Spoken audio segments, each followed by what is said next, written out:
बच्चों, आज हम अध्ययन करेंगे शुक्राणु जनन यानी कि स्पर्मेटोजेनेसिस क्रिया। यह क्रिया वृषण के भीतर शुक्र जनन नलिकाओं के अंदर होती है। इस प्रक्रिया के द्वारा शुक्राणुओं का निर्माण होता है। यह पुरुषों में बच्चों यौवन आरंभ से लेकर जीवन भर तक चलने वाली प्रक्रिया है। इस प्रक्रिया में आप पहले 3 प्रावस्थाओं का अध्ययन करें: गुणन प्रावस्था, वृद्धि प्रावस्था और परिपक्वन प्रावस्था। गुणन प्रावस्था में क्या होता है बच्चों? जनन उपकला ऊतक की जो कोशिकाएं होती हैं बच्चों, वे द्विगुणित होती हैं। वे बार बार समसूत्री विभाजन के द्वारा 1 से 2 और 2 से 4 ऐसी कई सारी कोशिकाएं बनाती हैं। इनको हम स्पर्मेटोगोनियम कहते हैं। और यह जो अवस्था है, इस अवस्था को हम गुणन प्रावस्था या मल्टीप्लिकेशन प्रावस्था कहते हैं। इसके पश्चात दूसरी प्रावस्था है वृद्धि प्रावस्था। बच्चों, वृद्धि प्रावस्था के भीतर क्या होता है? जो स्पर्मेटोगोनियम बने हैं ये आकार में बड़े हो जाते हैं। तो बड़े होने के बाद में अब इनको हम प्राथमिक स्पर्मेटोसाइट कहते हैं बच्चों।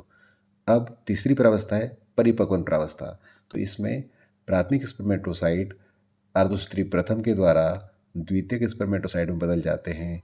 और ये द्वितीयक स्पर्मेटोसाइट जब दूसरा विभाजन होता है तब ये स्पर्मेटिड में बदल जाते हैं।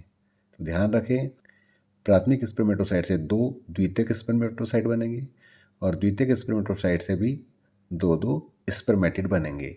इस प्रकार कुल 4 स्पर्मेटिड बन जाएंगे। चारों अगुणित और गोल आकार के होंगे। अब अगली क्रिया का अध्ययन करेंगे बच्चों हम। अगली क्रिया में जो स्पर्मेटिड बन गए हैं इनका कायांतरण होता है बच्चों। कायांतरण क्रिया के भीतर जितने भी स्पर्मेटिड हैं ये लंबे और तंतुवत स्पर्मेटोजोआ या शुक्राणु में बदल जाते हैं।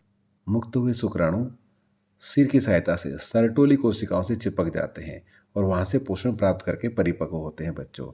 अंततः जैसे शुक्राणु परिपक्व हो जाते हैं तो ये शुक्र जनन नलिकाओं के गुहा में, सेमिनिफेरस ट्यूब्यूल की गुहा में मुक्त हो जाते हैं। इस क्रिया को हम स्पर्मिएशन या शुक्राणु उत्सर्जन कहते हैं। ध्यान रखें,